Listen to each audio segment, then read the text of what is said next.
Hello everyone, welcome to my channel code story with Mike. तो आज अपने graphs के प्लेलिस्ट का वीडियो नंबर 69 करने जा रहे हैं। मीडियम मार्क्ड है, lead number 2467।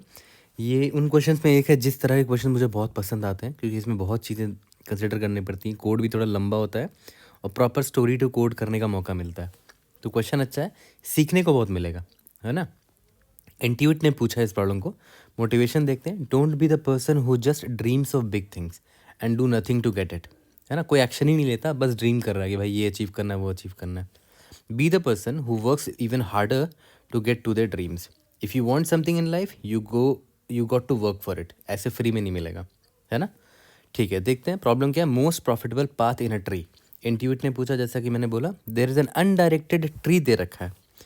Undirected tree, undirected का मतलब तो समझ गए कि भाई दो नोड के बीच में जो एज होगा वो अनडायरेक्टेड होगा। दूसरा ट्री है। ट्री का मतलब क्या होता है? ट्री का मतलब इसने दो चीज़ें हमें बता दी। पहला कि कनेक्टेड ग्राफ होगा। ऐसा नहीं होगा कि मल्टीपल ग्राफ है, एक ग्राफ यहाँ पर है और एक ग्राफ अलग यहाँ पर चल रहा है, दो ग्राफ, ऐसा नहीं होगा। कनेक्टेड ग्राफ होगा, एक ही ग्राफ होगा पूरा कंप्लीट। ओके। और दूसरी चीज़ क्या कि साइकिल नहीं होगा। ट्री का मतलब यही तो होता है कि कनेक्टेड होता है और वो साइकिल नहीं होता उसमें। चलो बढ़िया। With an nodes level from 0 to n-1, rooted eight node 0। चलो ठीक है, रूट इसका दे दिया है कि रूट 0 है। You are given a 2D integer array, edges of length n-1, where edges I is equal to ai, bi indicates that there is an edge between nodes ai and bi in the tree. ठीक है। At every node I there is a gate. You are also given an array of even integers amount, where amount I represents the price needed to open the gate at node I if amount I is negative. अच्छा, मतलब हर node, जितने भी nodes हैं ना, हर node की corresponding एक amount दे रखा है। अगर उसका अमाउंट नेगेटिव है, मान लेते हैं -5 है, ठीक है, तो आपको इतना प्राइस लगेगा इस गेट को खोलने के लिए। और अगर पॉजिटिव होता, मतलब नेगेटिव नहीं होके 5 होता या 6 होता, तो कैश रिवॉर्ड मिलेगा आपको उस गेट को खोलने के लिए। ठीक है, यहाँ पर ध्यान देना, नेगेटिव है तो उतना अमाउंट आपके पॉकेट से जाएगा, और यहाँ पर है कि इतना अमाउंट आपको मिलेगा अगर आप उस गेट को खोलोगे तो। The game goes on as follows. ठीक है, देखते हैं, गेम समझते हैं। अच्छा, फिर से एलिस और बॉब आ गए। Initially Alice is node at node 0। चलो ये फिक्स कर दिया कि एलिस जो है वो रूट पर खड़ी है ना, नोड 0 पर खड़ी है। और बॉब जो है वो नोड बॉब पर खड़ा है। अच्छा, मतलब बॉब नाम का एक वेरिएबल दिया होगा, वहाँ पर बॉब खड़ा है। ठीक है। और at every second Alice and Bob each move to an adjacent node. चलो ठीक है, एवरी सेकेंड, है ना। तो Alice moves towards some leaf node and while Bob moves toward node 0।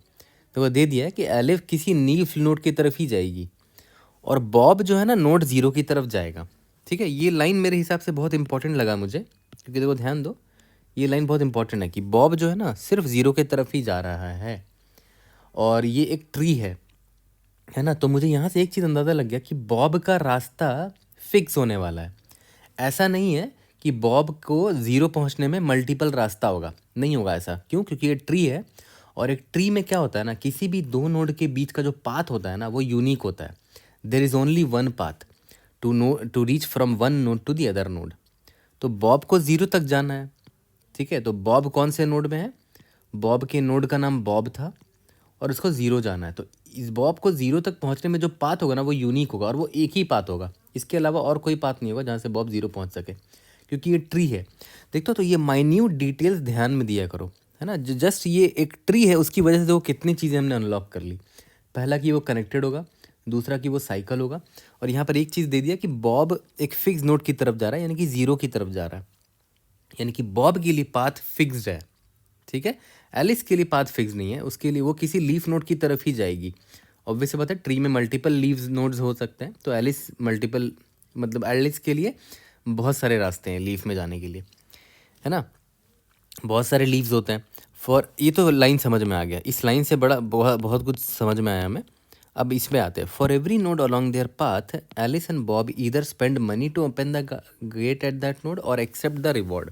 Obvious सी बात है, या तो यहाँ पर पैसे कटते हैं या तो रिवॉर्ड मिलता है ना। If the gate is already open no price will be required nor will there be any cash reward. Gate already खुला है तब तो कुछ करने की ज़रूरत ही नहीं है, आपको ना पैसा मिलेगा ना पैसा कटेगा आपसे।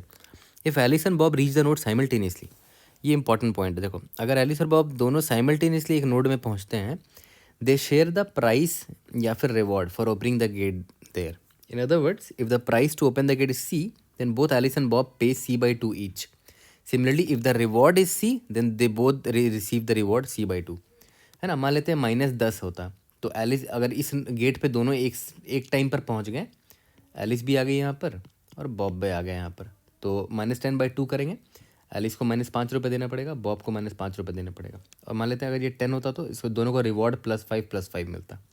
मतलब फेयर गेम है, इक्वली डिस्ट्रीब्यूट हो रहा है।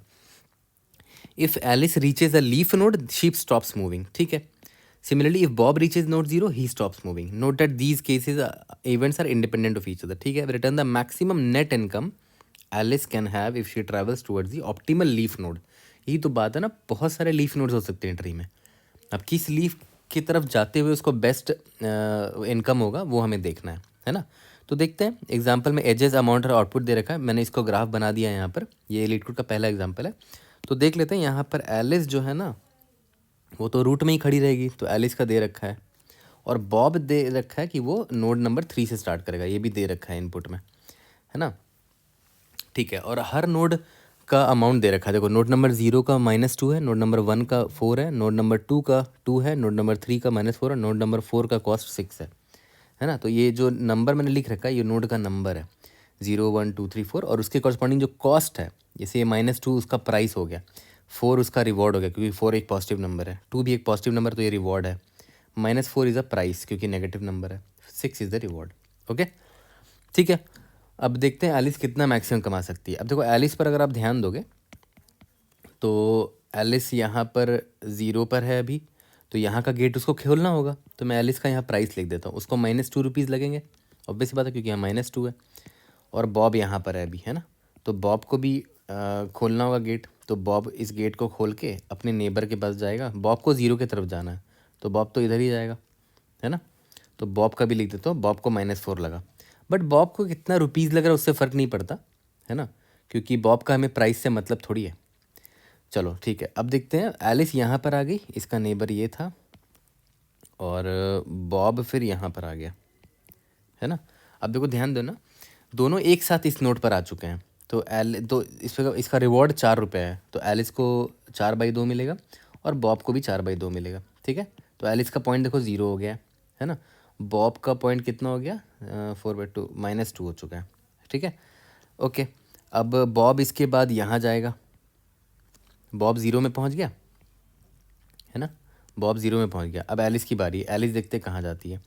एलिस अगर इस यहाँ पर गई, ठीक है, तो एलिस को ये यहाँ पर जब जाएगी तो ये ये गेट खोलेगी तो इसको 2 रुपीज़ मिलेंगे, है ना, तो 0 + 2 मिल जाएंगे, 2 रुपीज़ मिल जाएंगे।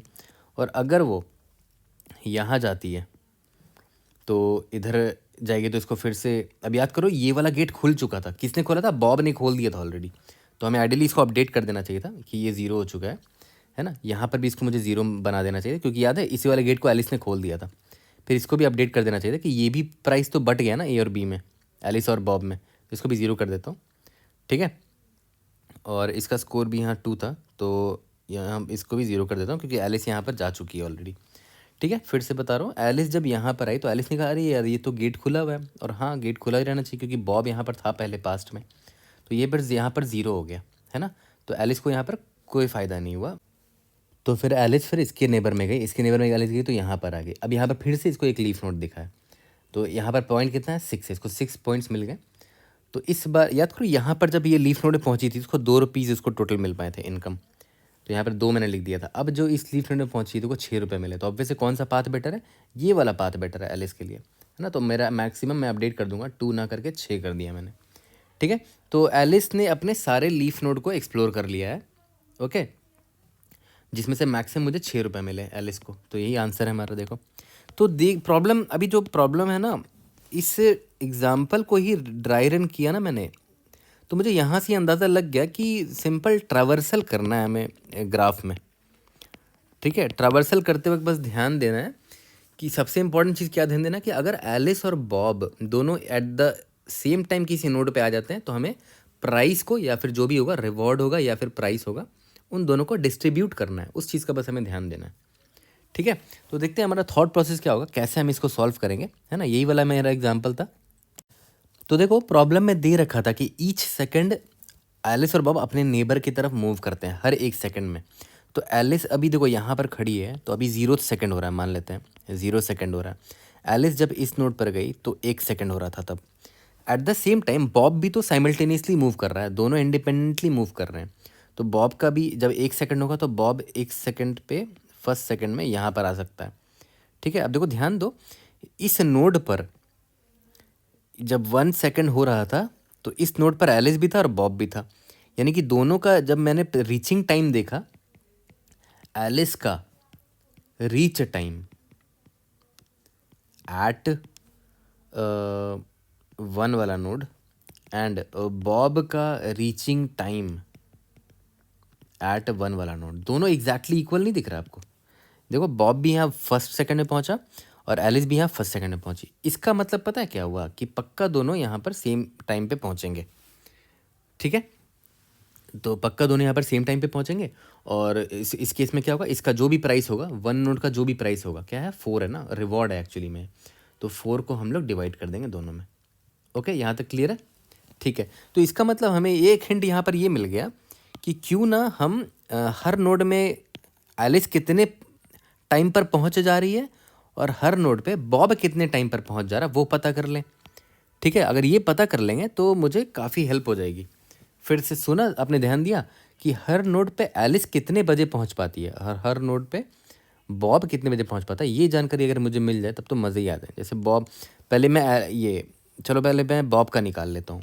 और हाँ, मैंने आपको रिपीट कर रहा हूँ एक लाइन कि बॉब को 0 की तरफ जाना है। ठीक है, तो there will be only 1 path from Bob to 0, और कोई पाथ हो ही नहीं सकता। ऐसा हो ही नहीं सकता कि यहाँ पर गए, इधर गए, फिर यहाँ से 0 पर एक पाथ बन गया, है ना। ऐसा एक एज होगा जो 0 की तरफ ले जाएगा बॉब को दूसरे रास्ते से, ऐसा पॉसिबल नहीं क्योंकि ट्री है।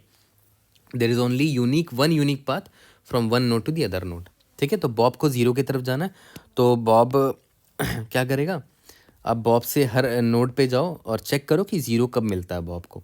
तो बॉब का नेबर्स तो बहुत सारा है, बॉब का नेबर एक ये भी है ना। तो 1 सेकंड में वो यहाँ पहुँच पाता है। ठीक है, तो बॉब मैं लिख देता हूँ कि बॉब की मैं अभी जर्नी लिख रहा हूँ कि बॉब जो है ना 4th वाले नोड पे, सॉरी 3 वाले नोड से बॉब ने स्टार्ट किया था, तो ऑब्वियस है वहाँ पर टाइम 0 पर वो पहुँचा हुआ था ऑलरेडी, है ना। तो नोड है और ये टाइम लिख रहा हूँ मैं, ये नोड है और ये टाइम है फॉर बॉब ओनली। उसके बाद बॉब अपने नेक्स्ट नेबर पे पहुँचा 4 पर, कितनेवें टाइम पर, time is equal to 1 second पर पहुँचा। ठीक है, बट याद करो इसके बाद 4 के बाद कोई नेबर है ही नहीं, मतलब ये लीफ नोड है। बट बॉब को याद करो पहुंचना था कहाँ पर, बॉब को पहुंचना था 0th नोड पर। ठीक है, तो ऑब्वियस सी बात है हमें इसको हटा देना चाहिए, है ना, क्योंकि हमारे हिसाब से क्या है कि अगर बॉब यहाँ पर आता तो ये 6 रुपये वो यूज़ कर लेता। ठीक है, बट बॉब यहाँ आएगा ही नहीं। क्यों नहीं आएगा भाई, क्योंकि यहाँ पर 0 है ही नहीं, बॉब हमेशा 0 की तरफ जाएगा। ठीक है, बॉब हमेशा 0 की तरफ जाएगा। तो हमने देखा कि अच्छा ये इसके बाद कोई एडजेसेंट नोड है ही नहीं, तो और ये 0 भी नहीं है, बॉब को 0 की तरफ जाना था। ठीक है, तो इसका प्राइस मैंने 6 करके 0 को किया था ना, वापस से इसको 6 कर देते हैं। ठीक है, क्योंकि ये वैलिड पाथ है ही नहीं बॉब के लिए, तो मैप से भी हटा देते हैं कि बॉब 4th वाले नोड पे नहीं आया। ठीक है, तो बॉब फिर और नेबर कौन है बॉब का एक और नेबर ये है 1 है ना। तो देखते हैं बॉब 1 वाले नोड में आया, कितने में सेकंड में आया, याद करो यहाँ पर 0 सेकंड पे था, t इज इक्वल टू 0 था यहाँ पर उसका। ठीक है, इसका एक और नेबर है, तो यहाँ पर t is equal to 1 second पे यहाँ पर आएगा, तो यहाँ पर 1 लिख दिया मैंने। ठीक है, ओके। इसके बाद यहाँ पर जब बॉब आया है तो मैं बॉब लिख देता हूँ कि बॉब अभी यहाँ पर है। इसके बाद इसका 2 नेबर है, एक ही नेबर यहाँ पर है ना। तो बॉब अगर यहाँ पर आता है, ठीक है, तो यहाँ पर आएगा तो कितने सेकंड पर आएगा, t is equal to 2 second पर आएगा। ठीक है, बॉब को यहाँ पर ले आया मैं, तो यहाँ मैं लिख देता हूँ कि बॉब 2 वाले नोड पे 2 सेकंड पे पहुँच पाएगा। अब इसके बाद देखो इसका कोई नेबर नहीं है ना, और बॉब और ये 2 और ये भी 0th नोड भी नहीं है, बॉब को 0th नोड पे जाना था। ठीक है, तो बॉब वापस आ जाएगा यहाँ पर।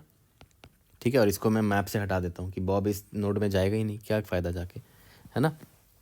ठीक है, इसके बाद बॉब यहाँ पर आएगा।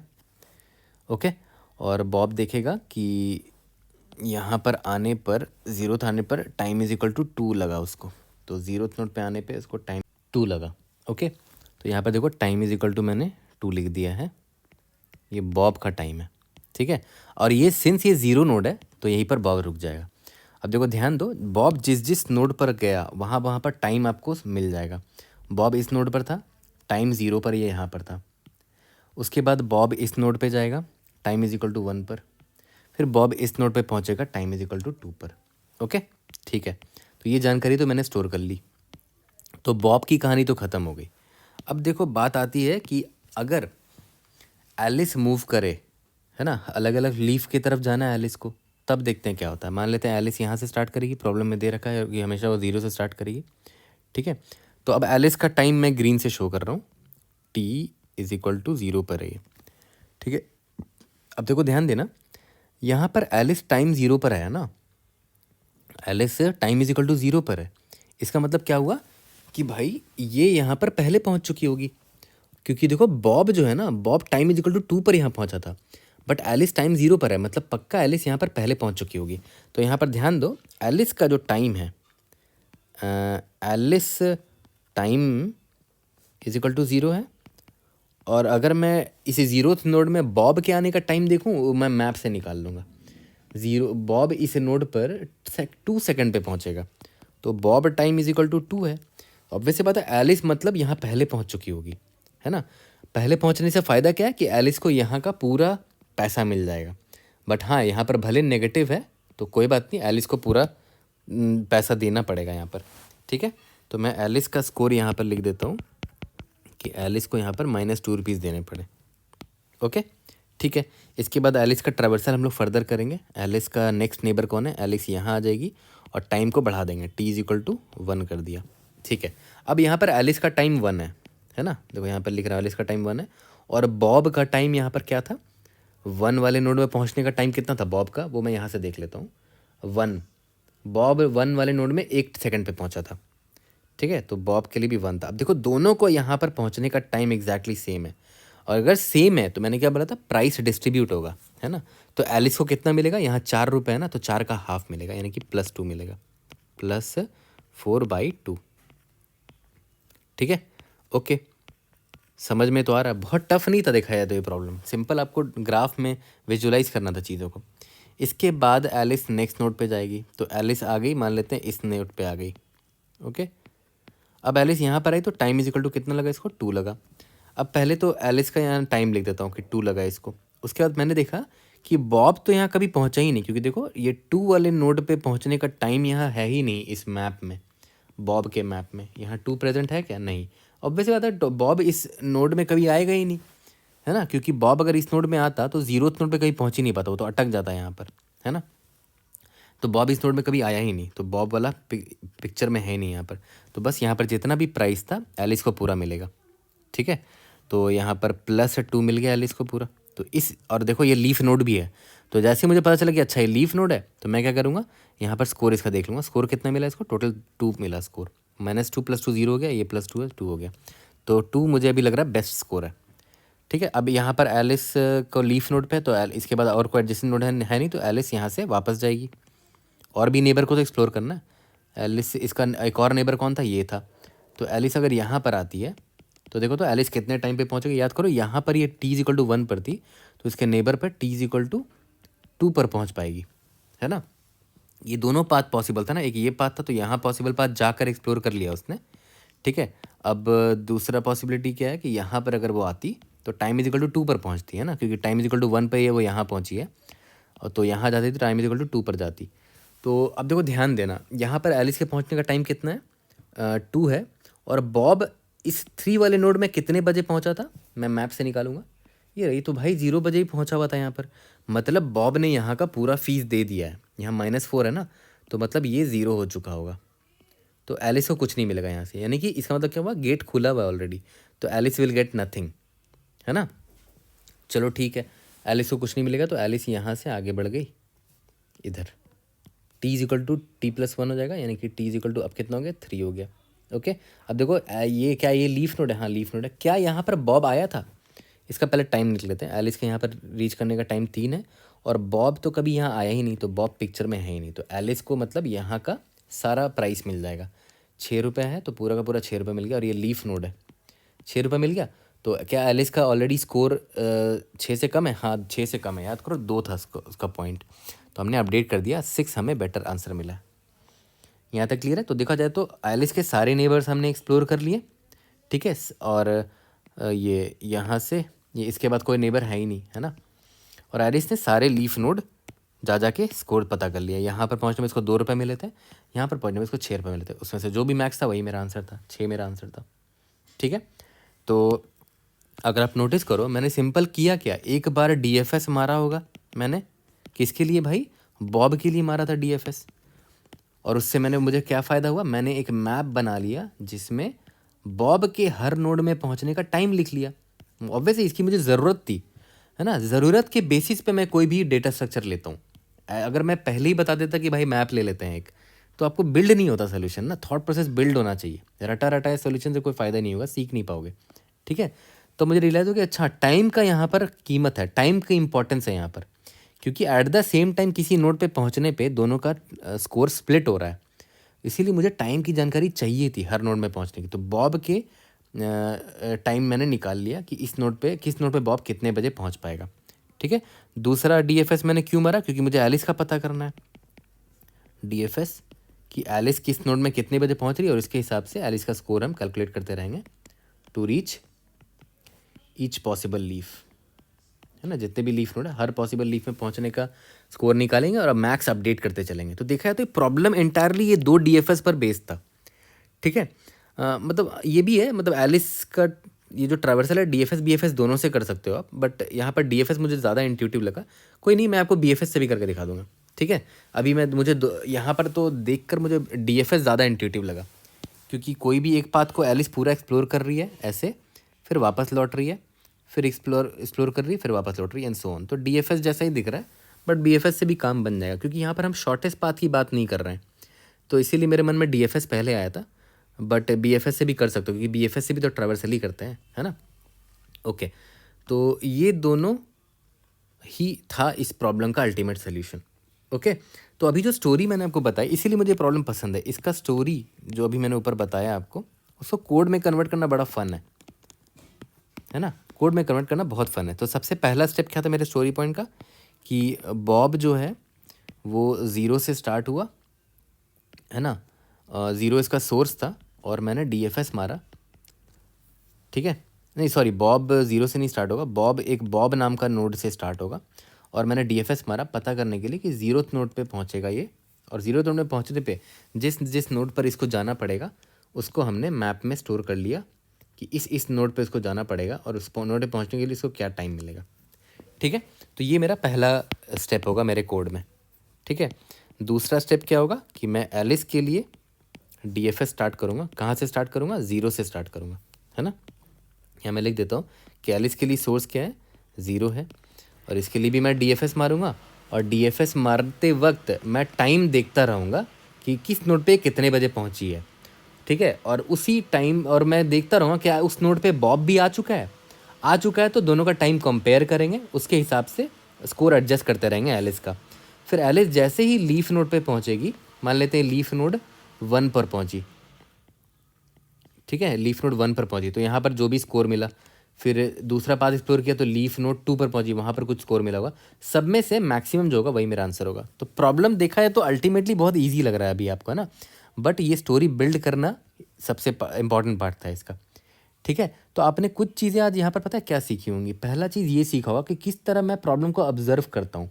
अगर एक प्रॉब्लम बहुत बड़ा स्टेटमेंट है ना, तो आपको हर एक लाइन अच्छे से पढ़ के समझना है कि हर लाइन क्या कहना चाहता है, ठीक है। तो अगर वो ट्री है तो वो कनेक्टेड ग्राफ होगा और साइकिल नहीं होगा उसमें। और बॉब को 0 पर जाना है, देखो बॉब को 0 पर जाना तो उसके लिए एक ही यूनिक पाथ होगा और कोई पॉसिबल पाथ हो ही नहीं सकता, ठीक है। तो ये माइन्यूट चीज़ें आप सीखो। जब मैं कहता हूँ तो मेरे एक एक वर्ड को सुना करो कि किस तरह मैं अप्रोच करता हूँ किसी प्रॉब्लम को। तो ये टू बी ऑनेस्ट ये प्रॉब्लम मैं विद इन फ्यू मिनट्स मैंने बना लिया था इस प्रॉब्लम को, क्योंकि यही होता है फ़ायदा एक स्टोरी को कोड में कन्वर्ट करने में। इसीलिए प्रॉब्लम को बहुत अच्छे से पढ़ा करो, है ना। बहुत लोग क्या करते हैं, प्रॉब्लम बड़ा देखा तो डर गए, या फिर देख रहे अरे भाई इतना कुछ करना पड़ेगा तो डर गए। ये मत किया करो, लाइन बाय लाइन पढ़ो ना, उससे क्या सीखे वो लिखो। यहाँ पर जो जो सीख रहे हो लिखते चले जाओ कि हाँ इसमें ये दे रखा है, इसका मतलब ये, इसका मतलब ये हो सकता है ना। उसके बाद प्रॉब्लम बिल्ड करो, है ना। डरने की बात नहीं है, लंबा क्वेश्चन है या बड़ा क्वेश्चन है तो। ओके, तो चलो एक काम करते हैं, पहले तो इस अप्रोच से बना लेते हैं डी एफ एस लगा के, उसके बाद मैं आपको बी एफ एस से भी करके दिखा दूंगा। ओके, तो चलो जल्दी से इसका कोड करते हैं और इसको फिनिश करते हैं, और इसका टाइम और स्पेस कॉम्प्लेक्सिटी वहीं पर देख लेंगे। तो चलो इसका कोड स्टार्ट करते हैं। सबसे पहले एक काम करते हैं, एन ले लेते हैं, कितना है, amount dot size, total N amounts दे रखे हैं, ठीक है, मतलब एन नोड्स होंगे, एन नोड्स हैं मेरे पास, 0 to n-1 उनकी मार्किंग कर दी गई है, ठीक है।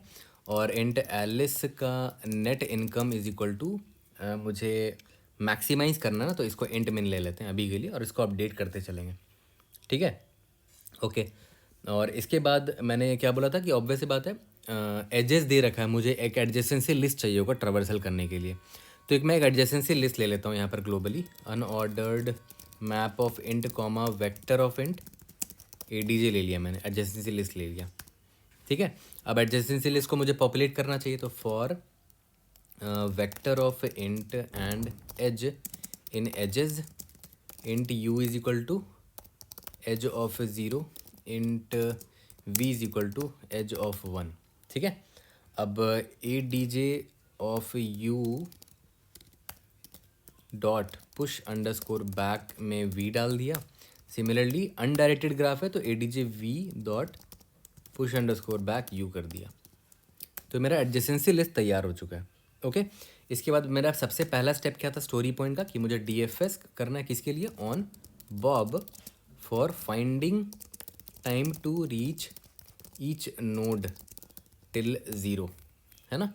तो एक DFS लिख लेते हैं, DFS फॉर बॉब लिख दे क्या, DFS बॉब, और इसमें मुझे क्या क्या भेजना चाहिए, बॉब का सोर्स नोड, बॉब यहाँ से स्टार्ट कर रहा है, ठीक है, और बॉब को पहुँचना कहाँ है, इसका डेस्टिनेशन क्या है, 0 है, और एडजेसेंसी लिस्ट भी पास करना चाहिए हमें, बट एडजेसेंसी लिस्ट मैंने ग्लोबली डिफाइन कर दिया ताकि बार बार मुझे पास ना करना पड़े, तो एडजेसेंसी लिस्ट मैंने यहाँ पर डिफाइन कर दिया है। ओके, तो याद करो बॉब का टारगेट 0, ये तो फिक्स्ड है ना, तो ज़रूरी नहीं कि आप इसको पास करो, 0 पास करो या ना करो बात एक ही है यहाँ पर, लेकिन टाइम ज़रूर पास कर देना, है ना।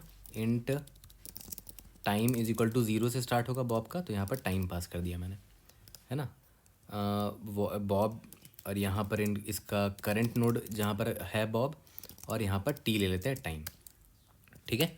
ओके, अब सबसे पहले तो ध्यान देना, DFS कर रहे हो तो ऑब्वियस सी बात है आपके पास एक विजिटेड वेक्टर होना चाहिए, नोड होना चाहिए सच दैट आप किसी को दोबारा विजिट ना करो, तो vector of Boolean visited of n, starting में सभी को फॉल्स मार्क कर रखा है मैंने, ठीक है।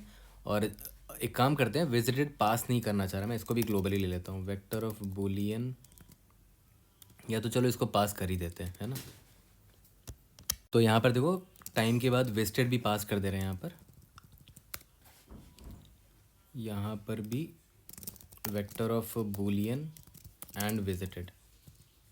ओके, अब जैसे ही आप यहाँ पर आ गए तो पहले तो इसको विजिटेड मार्क करोगे, visited of current node is equal to true, और मैंने आपको बोला था कि टाइम भी मुझे स्टोर करना है, तो बॉब के लिए एक अनऑर्डर्ड मैप ले लेते हैं, unordered map of int comma int Bob map, है ना, बॉब मैप ले लेते हैं, और यहाँ पर स्टोर कर लेंगे बॉब मैप की करंट नोड पे वो किस टाइम पर आया था, इस टाइम पर आया था, ठीक है, यहाँ तक क्लियर है। ओके, और ध्यान दे देना कि अगर करंट नोड मेरा 0th नोड पे पहुँच गया वो, है ना, मतलब रीच्ड टारगेट, इसको 0 ही पर तो पहुँचना था, तो मुझे कुछ नहीं करना, मुझे यहाँ से रिटर्न कर देना, ठीक है। ओके, अब आगे बढ़ते हैं, देखो ध्यान देना, फॉर इसके नेबर पे जाएंगे, for auto and NGBR in ADJ of current node, है ना, इसके नेबर पर हम लोग जा रहे हैं, तो अगर ये नेबर विजिटेड नहीं है, नॉट ऑफ विजिटेड NGBR, ठीक है, तो हम लोग जाएंगे इस पर, ठीक है, कॉल करेंगे वापस से DFS बॉब, और NGBR पास कर देंगे, और टाइम +1 पास करेंगे, देखो T+1 पास होगा, ठीक है, विजिटेड भी लिख दिया यहाँ पर।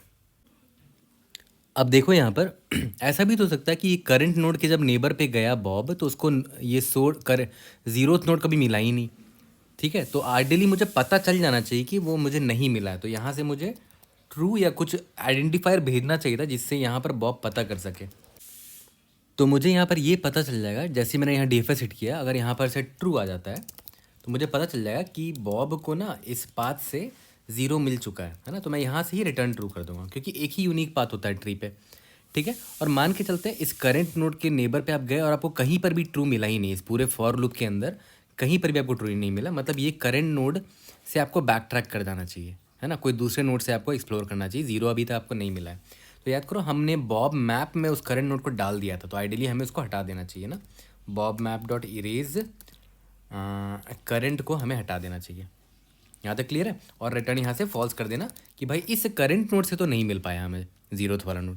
यहाँ तक क्लियर है। तो बॉब वाला फंक्शन यहाँ पर इसीलिए बूलियन हमें लिखेंगे। ओके।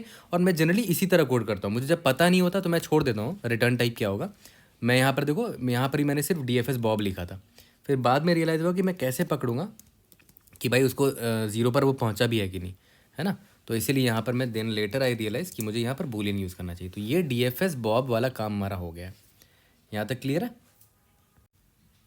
अब देखो ध्यान दो, इसके बाद मेरा क्या स्टेप था कि मैं एक DFS मारूंगा फॉर एलिस, है ना। उसमें मुझे क्या क्या भेजना है। एलिस याद करो 0 से स्टार्ट करने वाली थी, करंट नोड इसका ये होगा 0, और फिर इसका टाइम भी स्टार्टिंग में 0 ही होगा। और क्या भेजना है हमें, और इसका कितना इनकम हो पा रहा है ना। Current int income is equal to 0 ले लेते हैं, और इनकम यहाँ पर ऐसे भेज दिया। ओके। और हमें यहाँ पर विजिटेड भी भेजना पड़ेगा क्योंकि DFS हिट मार रहे हैं। तो विजिटेड को वापस से मैं रीसेट कर देता हूँ, visited dot assign n comma false, वापस से इसको सभी को फॉल्स मार्क कर दिया। और विजिटेड के बाद याद करो ये अमाउंट अरे अब मेरे काम आएगा ना, क्योंकि मुझे कॉस्ट कैलकुलेट करना है। और इसका एलिस का मैक्स इनकम मैं एक ग्लोबल वेरिएबल में स्टोर कर लूँगा, इंट एलिस इनकम, ठीक है। यहाँ पर इंट मिन कर देता हूँ इसको, और ये अपडेट होता रहेगा मेरा। ओके। तो अब DFS एलिस अब मैं करने जा रहा हूँ। अब देखो ध्यान देना, इसको मैं यहाँ पर लिखता हूँ void DFS एलिस, ठीक है।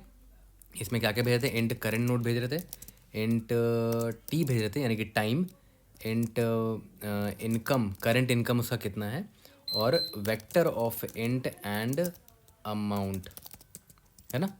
यही चीज़ें थी। अब देखो सबसे पहले तो विजिटेड मार्क कर देते हैं।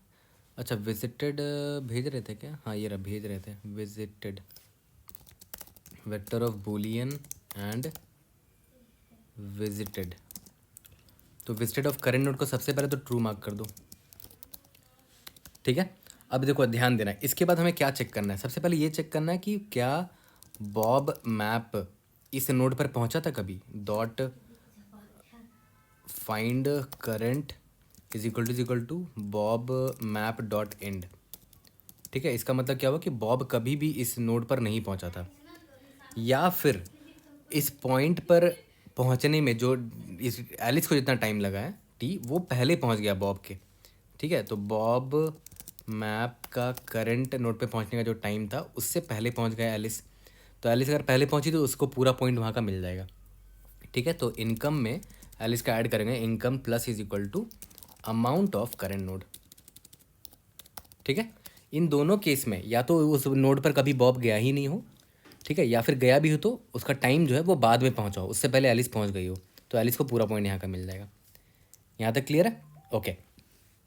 अब इसके बाद देखते हैं एल्स इफ अगर दोनों का टाइम सेम हुआ, तो मतलब करंट टाइम जो है पहुंचने का एग्जैक्टली इक्वल हुआ Bob map of current node पे, तो इनकम कितना मिलेगा एलिस को, income plus is equal to amount of current node divided by 2। यहाँ तक क्लियर है। ओके। यही दोनों चीज़ हमें ध्यान देना था, ठीक है।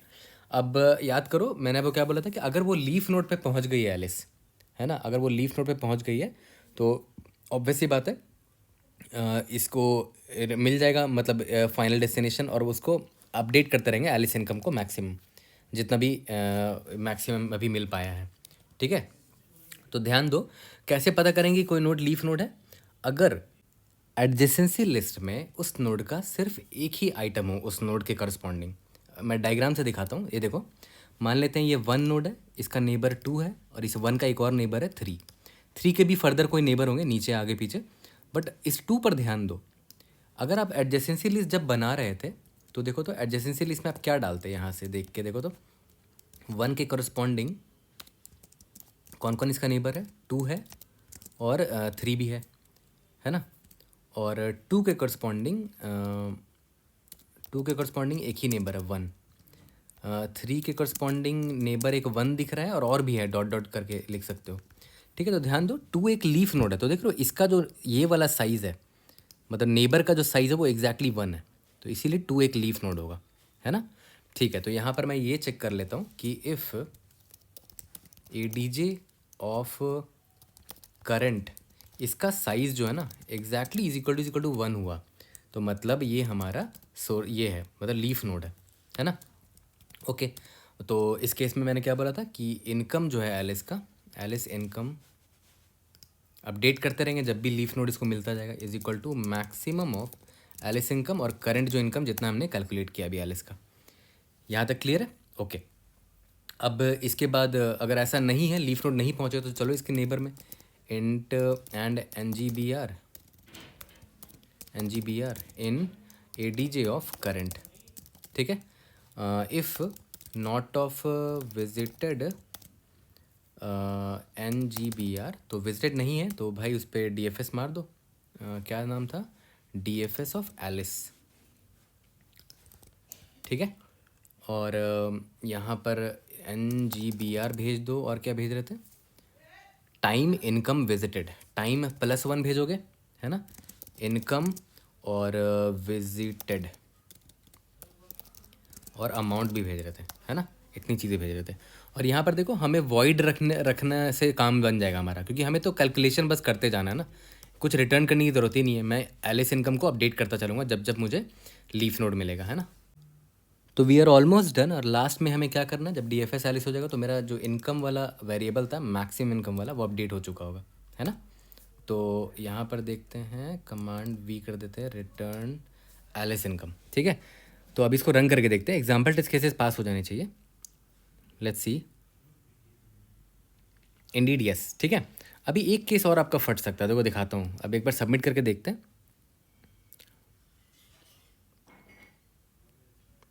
लेट्स सी, हाँ देखो रॉन्ग आंसर आया इस टेस्ट केस पे, तो इसमें गलती क्या है वो समझो। तो देखो यहाँ पर ध्यान दो, यही वाला एग्जाम्पल है जो हमारा फेल हुआ था ना। तो देखो यहाँ पर बॉब और एलिस, एलिस यहाँ 0 पर है और बॉब इंडेक्स नंबर 3 से स्टार्ट कर रहा है, नोड नंबर 3 से। ठीक है, अब एक चीज़ नोटिस करो, एलिस अभी 0 पर है। पहले तो बॉब का लिख लेता हूँ कि बॉब का टाइम इज इक्वल टू 0 पर यहाँ पर होगा, टाइम इज इक्वल टू 1 पर यहाँ होगा, टाइम इज इक्वल टू 2 पर यहाँ होगा, टाइम इज इक्वल टू 3 पर यहाँ होगा। फिर एलिस को मैं ग्रीन से दिखाता हूँ कि एलिस जब टाइम इज इक्वल टू 0 पर थी, यहाँ पर थी।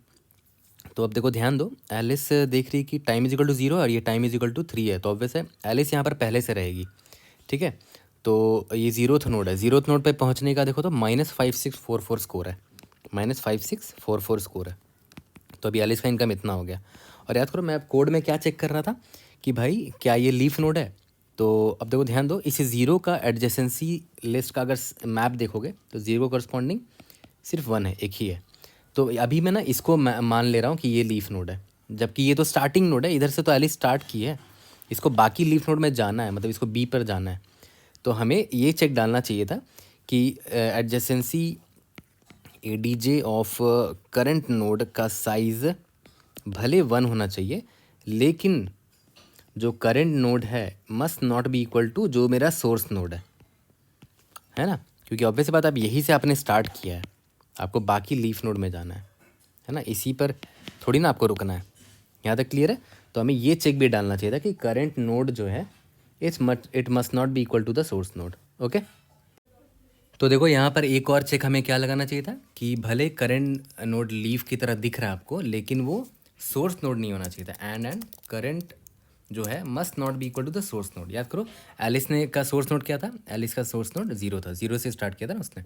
ठीक है, तो 0 नहीं होना चाहिए वो। ओके, तो अब रन करके देखते हैं, एग्जाम्पल टेस्ट केसेस पास हो जाने चाहिए।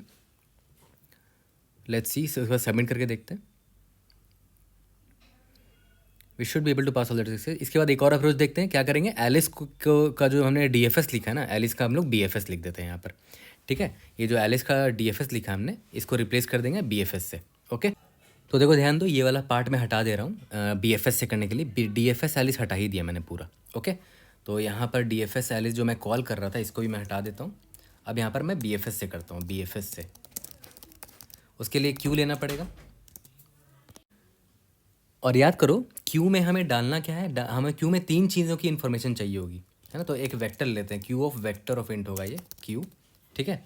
क्यू ऑफ वेक्टर मैंने क्यों लिया, क्योंकि क्यू में हमें 3 चीज़ें डालनी है। पहला कि जो नोड है वो कौन सा है, दूसरा कि इस नोड में पहुंचने में एलिस को कितना टाइम लगा, और एलिस को इस नोड पर जब पहुंची तो उसका करंट इनकम कितना है ना। तो स्टार्टिंग में क्यू डॉट पुश करेंगे तो 3 चीज़ें डाल देते हैं। सबसे पहला नोड 0 से एलिस ने स्टार्ट किया था, करंट टाइम 0 और स्टार्टिंग में इसका इनकम भी 0 है। यहाँ तक क्लियर है, ओके। अब इसके बाद कुछ नहीं, वही ख़ानदानी BFS वाला कोड होगा, while not of Q dot empty, जब तक एम्प्टी नहीं हो जाता, ठीक है।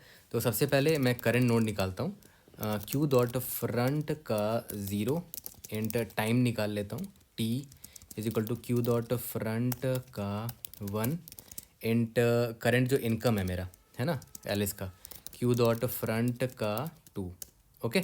और क्यू डॉट पॉप कर दिया मैंने, BFS में यही करते थे, ठीक है। अब देखो ध्यान देना, इसके बाद फिर वही चेक कि क्या बॉब मैप था ना, बॉब मैप, क्या बॉब इस नोड पे कभी आया भी नहीं था क्या। Bob map dot find current node is equal to Bob map dot end, अगर वो इस नोड पे कभी आया ही नहीं, या फिर अगर वो आया भी था तो बहुत लेट आया, मतलब वहाँ इस नोड पे पहुँचने का जो टाइम था इट वाज ग्रेटर देन जो करंट t है ना। तो इसका मतलब क्या हुआ कि पहले ही पहुँच गए होगा, तो एलिस पहले ही पहुँच गई तो उसको पूरा पैसा मिल जाएगा यहाँ का, है ना। अमाउंट ऑफ करंट नोड, ठीक है।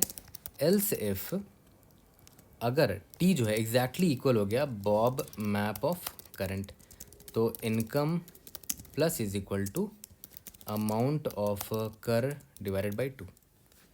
यहाँ तक क्लियर है, इट मेक सेंस, ओके। इसके बाद मैंने क्या बोला था कि if ADJ of current dot size exactly is equal to अगर 1 होता है एंड सबसे इंपॉर्टेंट चेक, ठीक है, कि जो current node it's must not be equal to the starting node, ठीक है। तो उस केस में हम एलिस का इनकम अपडेट करते रहेंगे। कितना था एलिस का इनकम, मैक्सिमम वेरिएबल क्या था, ये था Alice income will be equal to max of Alice income और करंट जो इनकम है। यहाँ तक क्लियर है, ओके। इसके बाद हम आगे बढ़ेंगे और नेबर्स पे जाएंगे। For int and NGBR in ADJ of current if not of visited of ADJ, मतलब NGBR, सॉरी अगर ये विजिटेड नहीं है तो हमें क्यू में इसको डालना चाहिए, क्यू डॉट पुश, ठीक है। उसमें डालेंगे NGBR, ठीक है। और उसके बाद T+1, इसके बाद इनकम, ओके। यहाँ तक क्लियर है, ठीक है। इसके बाद याद करना विजिटेड मार्क करना मत भूलना, visited of current is equal to true, और ठीक है बस आई थिंक इतना ही है ना। आई थिंक हमने कुछ मिस तो नहीं किया है, लेट्स सी। ओके रन करके देखते हैं, आई होप कुछ मिस नहीं किया हो। 0 1 2, हाँ ये सबमिट करके देखते हैं। इसका टाइम और स्पेस कॉम्प्लेक्सिटी एक बार एनालाइज कर लेते हैं। In DTS we have pass all the test cases, BFS से भी हमने कर लिया, दोनों का टाइम और स्पेस कॉम्प्लेक्सिटी देख लेते हैं। तो देखो जब आपने बॉब के लिए DFS हिट मारा था, बॉब के लिए DFS हिट मारा था, तो वर्स्ट केस में क्या होता, आप सारे नोड्स को विजिट कर रहे थे तो O ऑफ n टाइम लगेगा, total number of nodes n है, ठीक है। सिमिलरली एलिस के लिए भी आप सारे नोड्स को वर्स्ट केस में O of n time visit करोगे, ठीक है। तो time complexity O of n plus n approximate करके O ऑफ n लिख सकते हो, ठीक है। और यहाँ पर याद करो स्पेस कॉम्प्लेक्सिटी क्या होगा, आपने दोनों बार सिर्फ DFS ही मारा है ना, और आपने विजिटेड अरे लिया था, विजिटेड अरे का साइज़ कितना था, O ऑफ n था, और रिकर्शन आप मार रहे हो तो सिस्टम का रिकर्शन स्टैक भी यूज़ होगा, O ऑफ n यूज़ होगा, क्योंकि आप DFS मार रहे हो तो मैक्सिमम डेप्थ कितना होगा, जितने नंबर ऑफ नोड्स होंगे वर्स्ट केस में उतने ही डेप्थ होगा रिकर्शन का, है ना।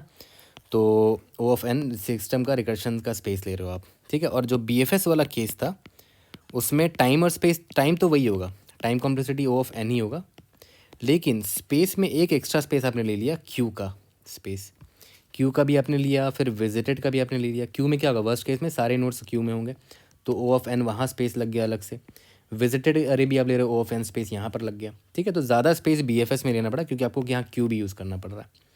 यहाँ तक क्लियर है, ओके, तो टाइम और स्पेस कंप्लीट भी आसान था, ऐसा कुछ टफ नहीं था। I hope I was able to help. See you guys in the next video. Thank you.